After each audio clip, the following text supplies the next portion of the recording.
All right, Ernest Robinson here with the mid-range swing. So today I played Hampshire Greens Golf Course. This is in Silver Spring, Maryland. It is a Montgomery County course. I'm used to playing courses in Prince George's County. So let me say this.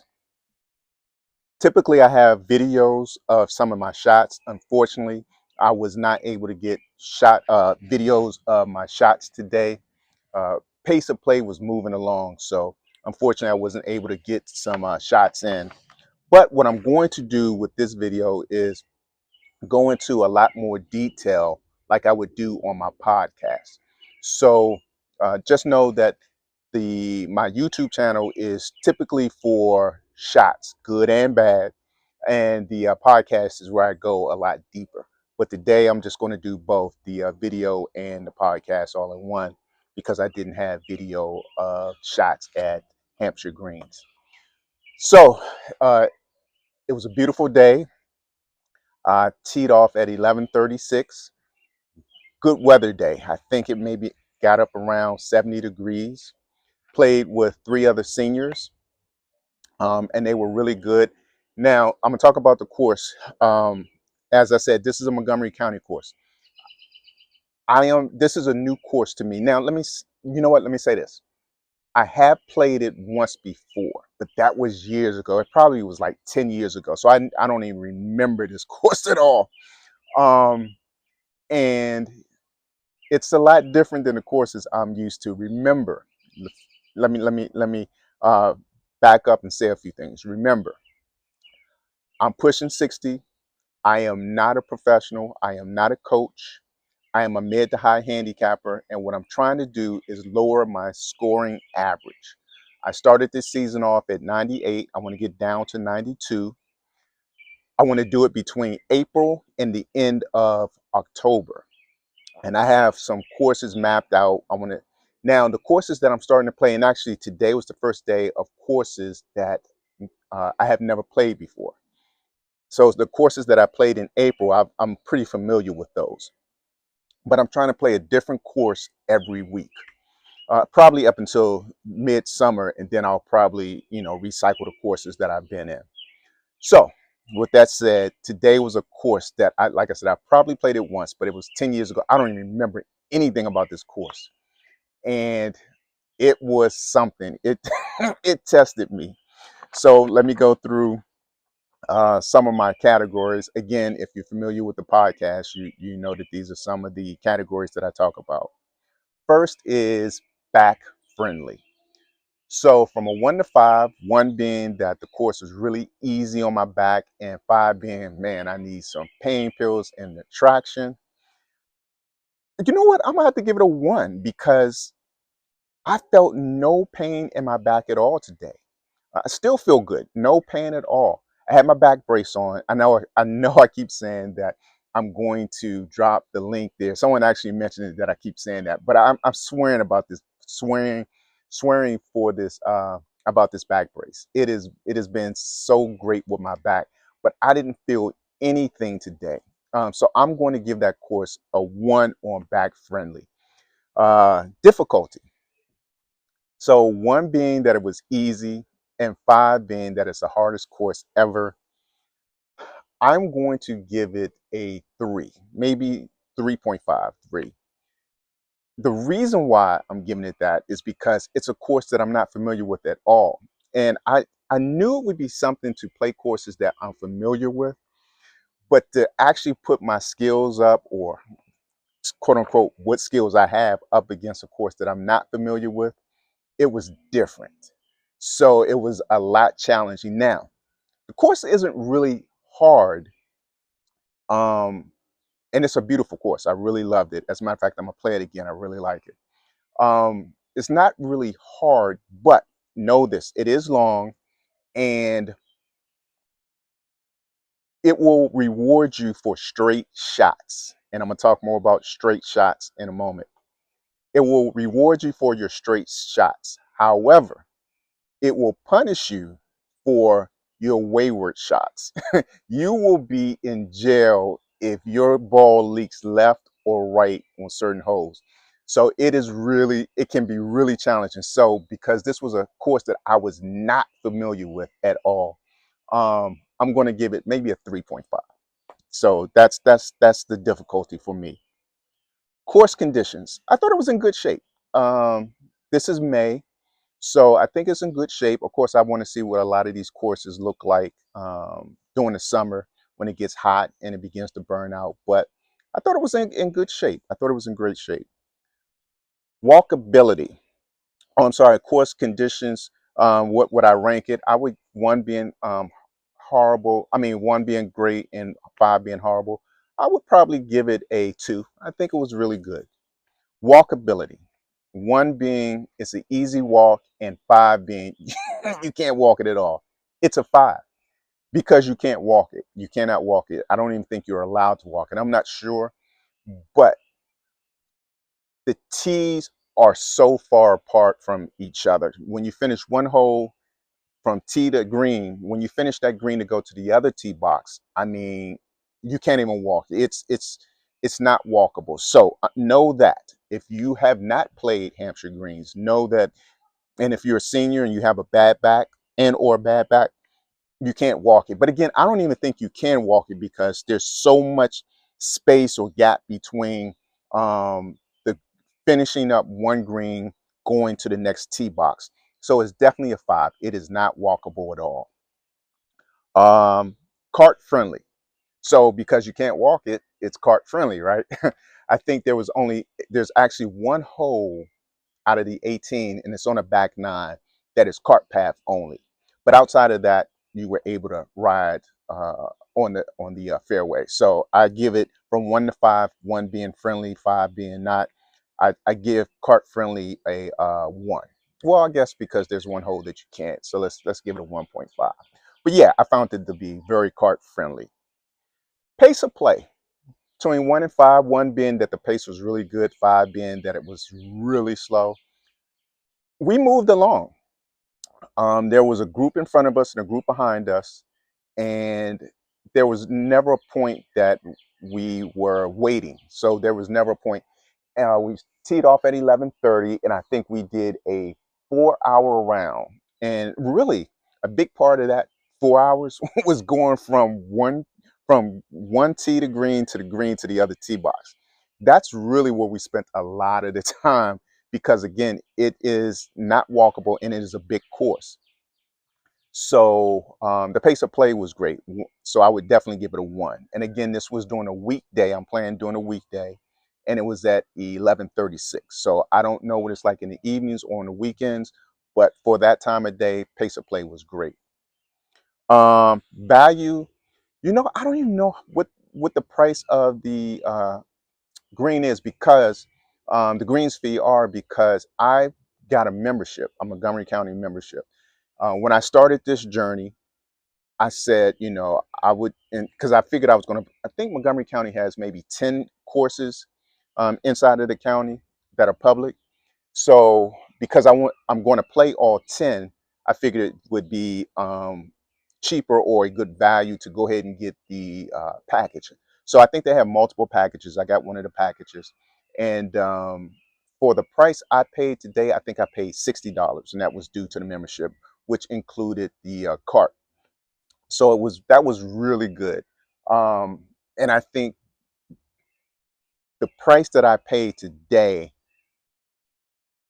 put up against the course, it was worth the money. It's a good course. I'm that will be in my replay at some point in the summer. So I'm looking forward to playing it again. And when I start to talk about my play, you'll understand because uh, that course really tested me. And again, it's because I'm not used to it. I don't know anything about it. So it'll be interesting to see what my average is at the end of this journey and at the end of October, because as I mentioned before in another video, I think it's one thing to be familiar with a course and be able to drop your average.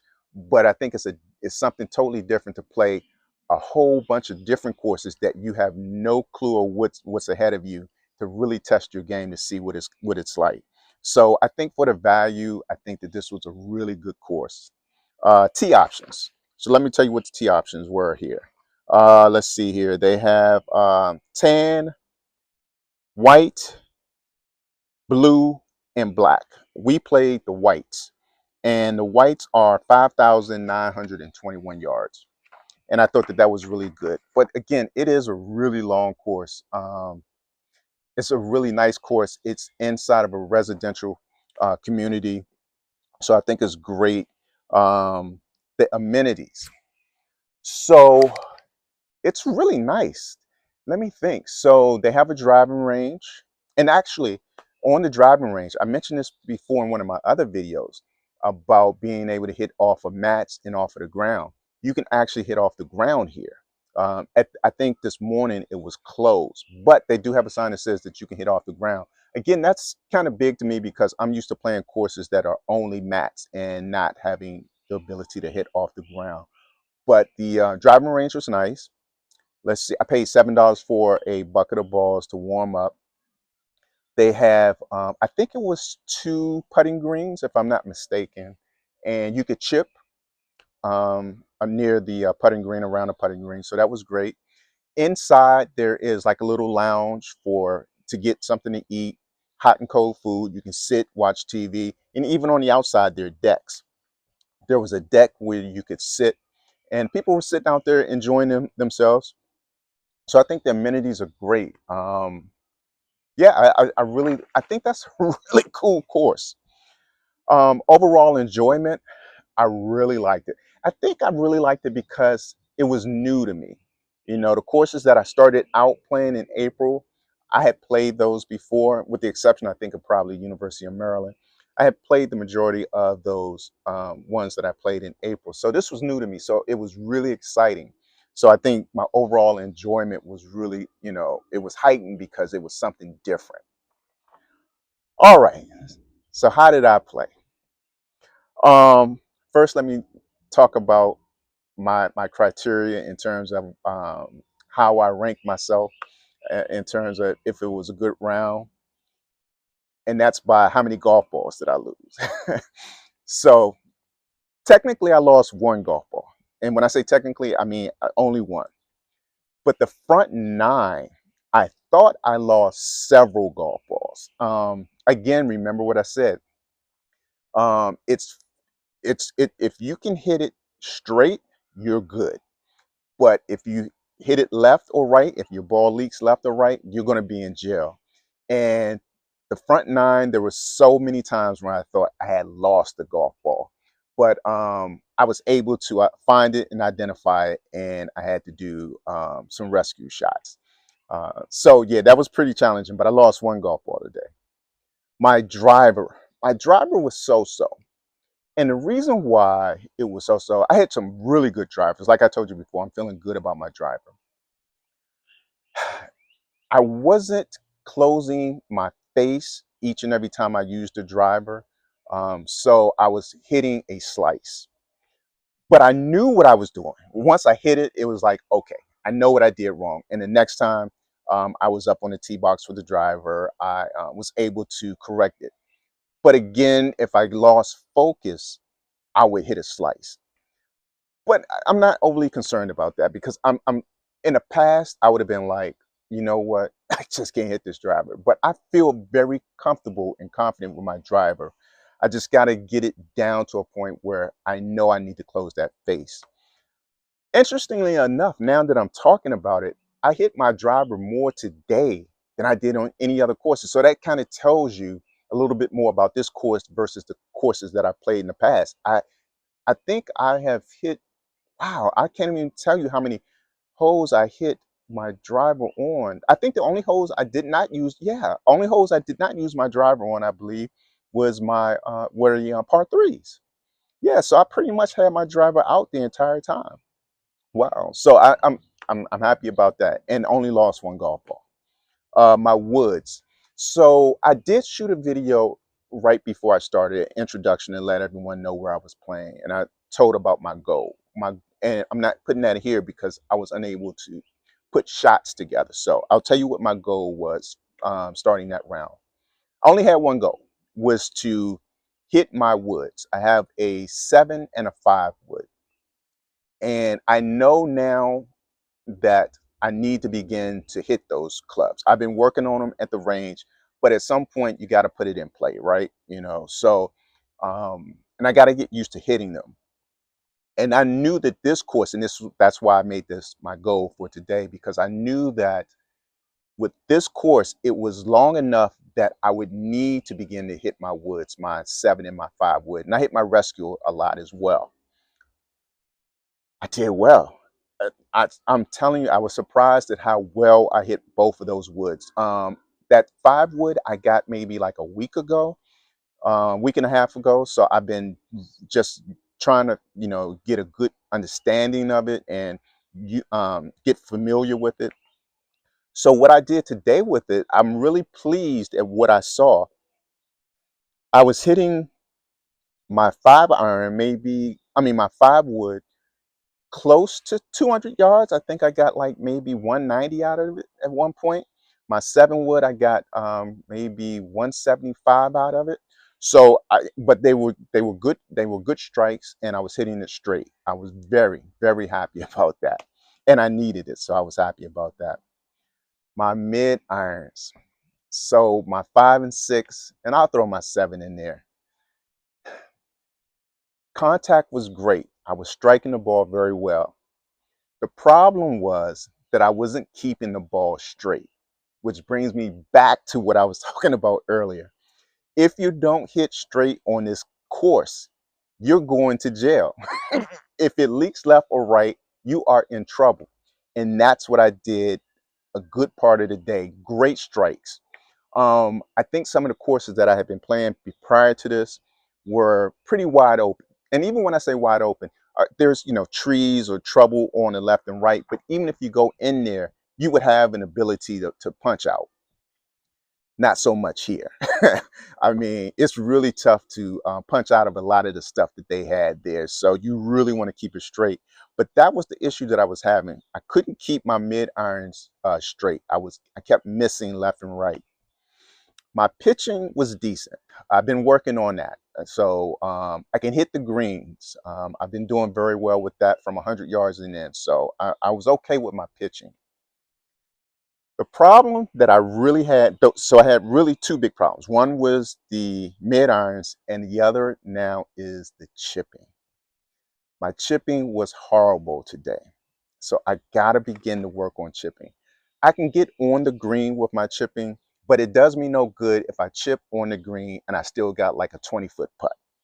So I got to work on, I'm ready to move to another level in terms of getting that chip closer to the ball inside of a 3 to 5 foot putt. A lot of my chips were short of the green or right on the fringe of the green that left me long putts. So I gotta work on the chipping. My putting. So if you remember, I think it was last week, I played University of Maryland. My putting was horrible. After that round, I worked on nothing but putting for several days up until today. Nothing but putting. I got to tell you, my putting was great today. I was so happy about that. So on the front 9, I had 2 3-putts, 1, 2, 3, 4, 5, 6. It looks like 6 2-putts and 1 1-putt. So I had 19 putts. And on the back 9, I had no 3-putts.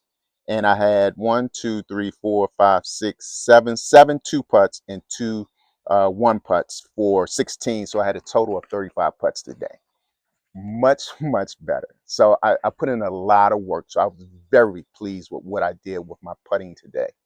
So the same work that I put in with the putting, I have to now put in with the chipping. So my front 9, I had 2 pars. So let me work my way backwards. I had 2 triples.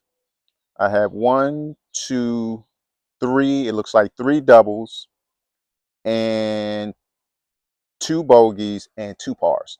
So I shot a 50 on the front. On the front, I felt like, especially when I started out, I thought I was playing pretty good. Again, my first hole, I had a double, then a bogey, then 2 pars, and I was feeling good up until hole number 4. Then number 5 came and I got that triple, and it seems like the bottom was beginning to fall out. I bring that up because one of the things that I learned about myself, and one of the things that I told myself after that 9 is, you got to grind this out. I didn't want to mail it in. I didn't want, I didn't want to say I was feeling defeated with the course, but again, this is a course that I'm not familiar with. It's longer than I'm used to. I shot that 50. I started out strong, and then I started to get these at least 2 triples and these doubles. But on that back 9, I said, you know what? Just push yourself and see what you can do. Don't, just grind it out. On the back 9, I had 1 double. I had 2 pars, and the rest were bogeys. So I shot a 44 on the back for a total of 94. So I shot a 94 today. So one thing is that I'm really happy that I, I stuck with it, and I did grind out that back 9, because in the past, I'm not going to say that I probably wouldn't have, that I would have given up, but I probably wouldn't have focused as well, and I certainly wouldn't have done as well on the back 9 in the past. I really am trying to work on getting my scores down, and I see that a big part of, well, I know it, but I'm realizing a big part of this game is mental. You got to stay focused. And it's kind of hard to stay, at least for me, it's kind of hard to stay focused over 18 holes over 3 hours, but I'm starting to learn how to uh, put myself in a place where I can stay mentally strong. And a big thing that's helping me is my routine. I really love that routine. And another part is that because I love to practice, and when I get out, I'm feeling more confident. So when I get over a shot, it doesn't scare me anymore. It's like, you know what, I made this shot before. I can do this shot, and what I'm seeing from it, what I'm seeing from all the work that I'm putting in, is starting to pay off, especially from my mental state. So on that back 9, I was just like, look, you need to grind this out. Let's just stay focused. You can do this, and it paid off. I shot a 94 today. Remember, the goal is to get down to 92. So all in all, this was a good day. Score wise, I would say I didn't feel as comfortable. I didn't like the way I played, but I'm happy with the score. So my big takeaway, 2 things, is that I want to work hard on getting my mid irons to hit the targets that I pick out. I pick a target, but today showed me that I've been playing courses um, that have been more of a safety net to me, even if I have big misses. Where today showed me that you're not going to always have that luxury of being able to punch out because there's open space. So I got to be able to hit more of my targets with my mid irons, keep those straight. And the other thing that I'm definitely going to focus on, and that's really going to be my main focus between now and my next round, is chipping. I want to be able to get my chips a lot closer to the that 3 to 5 foot putt area. Uh, just getting it on the green is not enough for me now. I think that that's really going to make or break me starting to break 80. That's a big part of me moving from this mid 90s down to the low 90s or over into the 80s, trying to get that chip in there. So I hope that you guys are enjoying this journey. Again, unfortunately, I didn't have any video for this one. This will be on my YouTube channel as well as my podcast. And please just keep following and let me know how things are going for you early in the season. I want to know how your rounds are going. Remember, let's change our scores and not our swing.